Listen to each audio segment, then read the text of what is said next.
The Scarlet Letter by Nathaniel Hawthorne. Chapter 17. The Pastor and His Parishioner. Slowly, as the minister walked, he'd almost gone by before Hester Prynne could gather voice enough to attract his observation. At length, she succeeded. "Arthur Dimmesdale," she said faintly at first, and then louder, but hoarsely. "Arthur Dimmesdale." "Who speaks?" answered the minister. Gathering himself quickly up, he stood more erect, like a man taken by surprise, in a mood to which he was reluctant to have witnesses.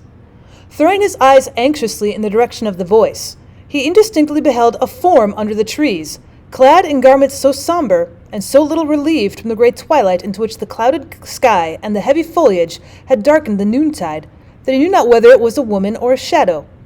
It may be that his pathway through life was haunted thus by a spectre that had stolen out from among his thoughts. He made a step nigher and discovered the Scarlet Letter. "Hester, Hester Prynne," said he, "is it thou? Art thou in life?" "Even so," she answered. "And such life has been mine these 7 years past. And thou, Arthur Dimmesdale, dost thou yet live?" It was no wonder that they thus questioned one another's actual and bodily existence, and even doubted of their own. So strangely did they meet in the dim wood that it was like the first encounter in the world beyond the grave of two spirits who had been intimately connected in their former life, but now stood coldly, shuddering in mutual dread, as yet not familiar with their state, nor wonted to the companionship of disembodied beings. Each a ghost, and awe-stricken at the other ghost. They were awe-stricken likewise at themselves, because the crisis flung back to them their consciousness, and revealed to each heart its history and experience, as life never does, except at such breathless epochs. The soul beheld its features in the mirror of the passing moment. It was with fear, and tremulously, and as it were by a slow, reluctant necessity, that Arthur Dimmesdale put forth his hand, chill as death, and touched the chill hand of Hester Prynne. The grasp, cold as it was, took away what was dreariest in the interview.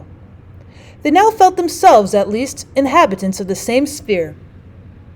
Without a word more spoken, neither he nor she assuming the guidance, but with an unexpressed consent, they glided back into the shadow of the woods, whence Hester had emerged, and sat down in the heap of moss where she and Pearl had before been sitting. When they found voice to speak, it was at first only to utter remarks and inquiries, as such any two acquaintances might have made about the gloomy sky, the threatening storm, and next the health of each. Thus they went onward, not boldly, but step by step, into the themes that were brooding deepest in their hearts. So long estranged by fate and circumstances, they needed something slight and casual to run before and throw open the doors of intercourse, so that their real thoughts might be led across the threshold. After a while the minister fixed his eyes on Hester Prynne's. "Hester," said he, "hast thou found peace?"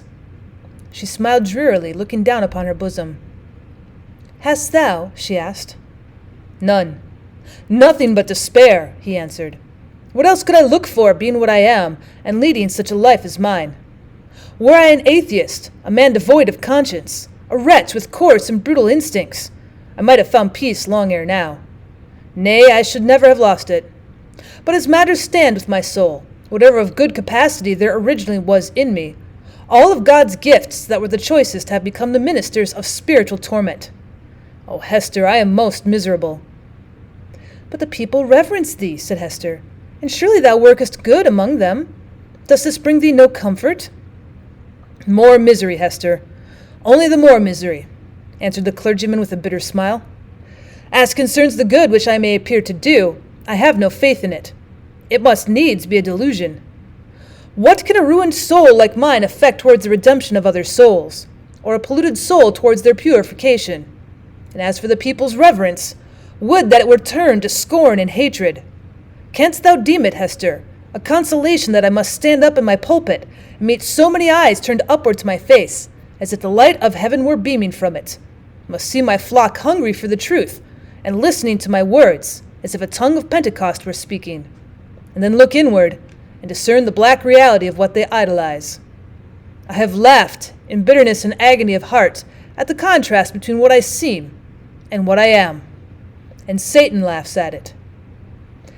"You wrong yourself in this," said Hester gently. You have deeply and sorely repented. Your sin is left behind you in the days long past. Your present life is not less holy in very truth than it seems in people's eyes. Is there no reality in the penitence thus sealed and witnessed by thy good works? And wherefore should it not bring you peace?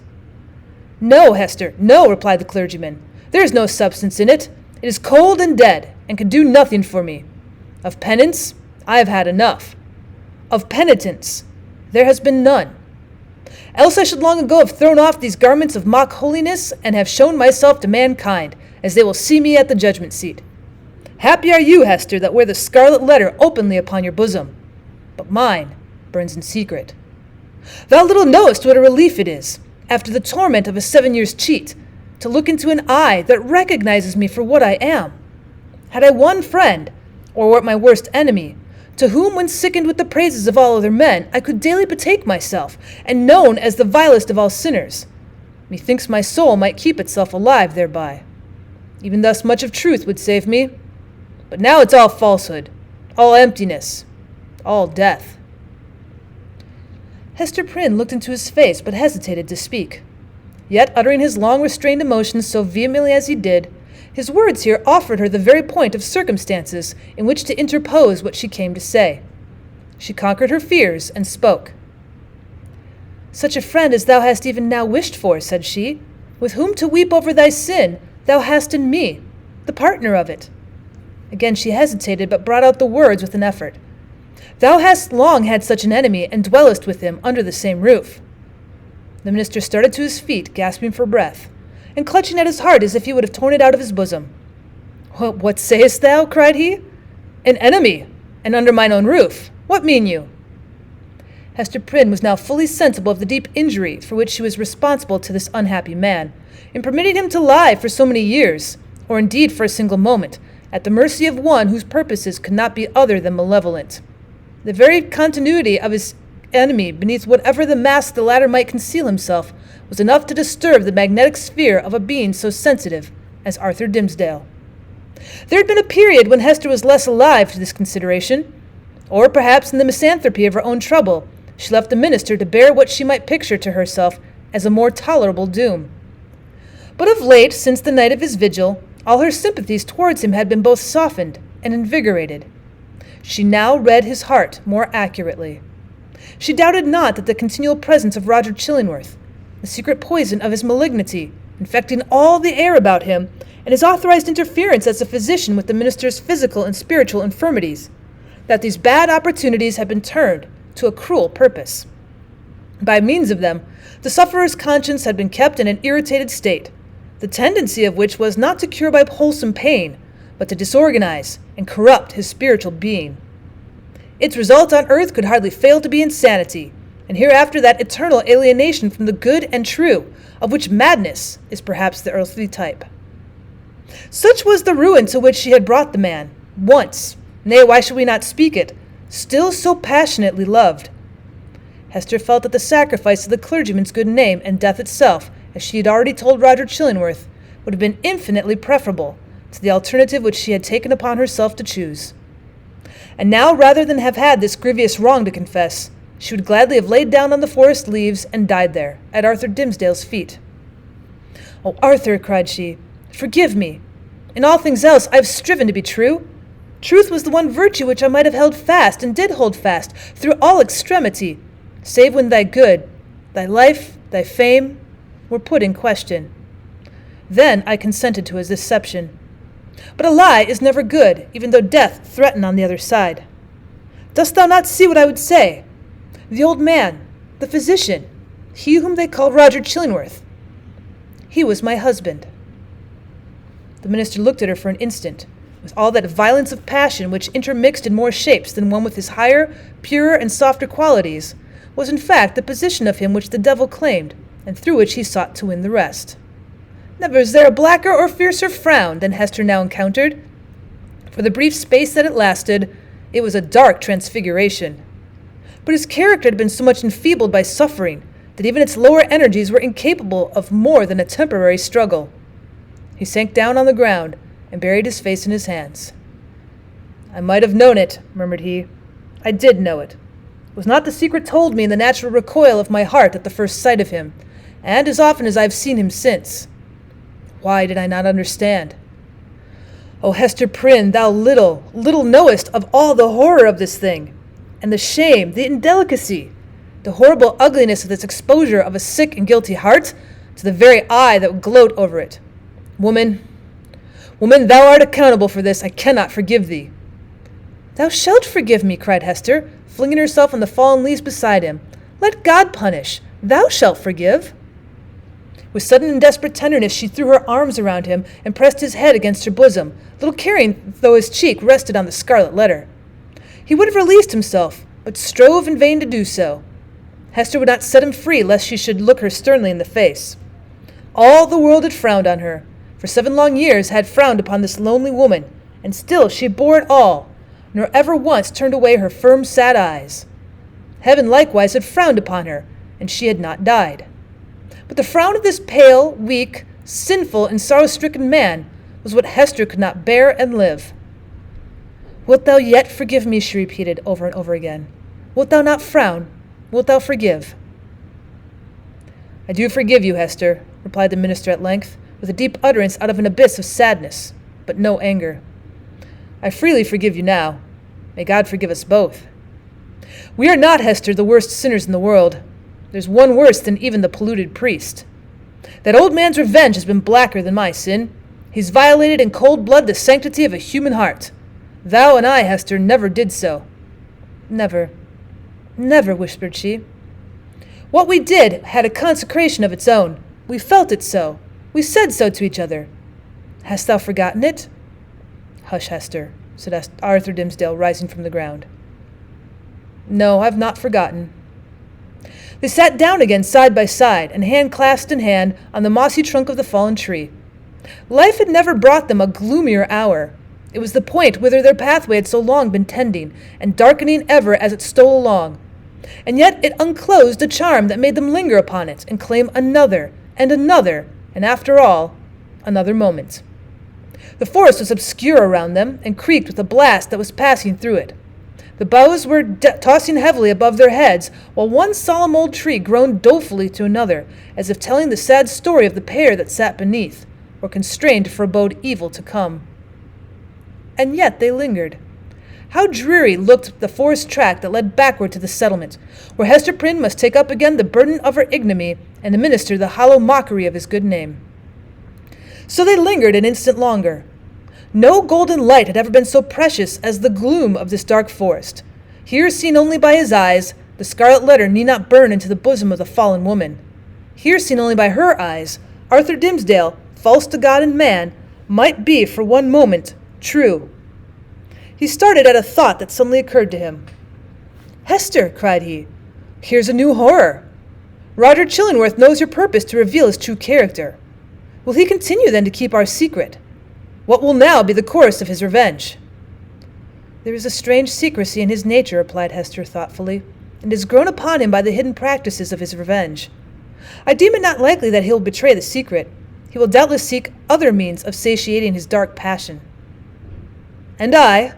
How am I to live longer breathing the same air with this deadly enemy? Exclaimed Arthur Dimmesdale, shrinking within himself and pressing his hand nervously against his heart, a gesture that had grown involuntary with him.